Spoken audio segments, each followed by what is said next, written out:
Saga is the first game in a trilogy of turn-based role-playing tactic games set in the world of Vikings. Though I feel there's an even more prominent genre to throw this game into, and that's a visual novel. I was really looking forward to giving this series a shot and play through the trilogy, and while I see why so many people love this series, it's just not very casual friendly and it's really tough to get through this 8-hour campaign. Not necessarily because the gameplay is hard. The gameplay is essentially party management and turn-based tactics. As you play through the story, you'll get different groups of characters that belong to different classes, all with their own special moves. And as you defeat enemies, you're able to promote them and increase their stats.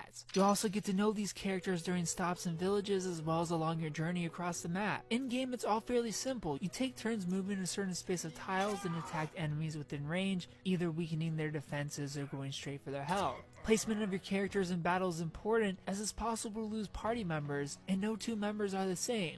All this is fine, but eventually about halfway through the game I was just over it. Battles feel too samey, and the story just wasn't interesting enough to keep me going. At first it is. It gave me a Dungeons & Dragons feel as I'm making choices and watching things unfold before me based on those choices.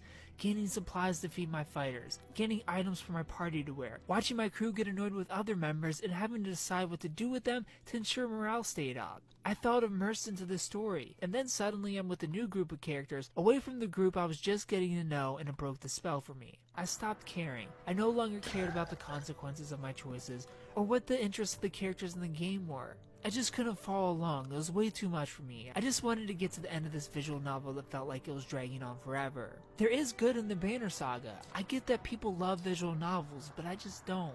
I want voice acting. If you want me to sit down and read for 10 hours, your story better be captivating throughout, and it just wasn't here for me. That being said, I'm sure there are plenty out there that the idea of a Viking-based visual novel meets turn-based tactics RPG excited them. There are some really well-written characters in here, and for those people, you're in for a great time, because the Banner Saga is good at being just that, but it's just not for me.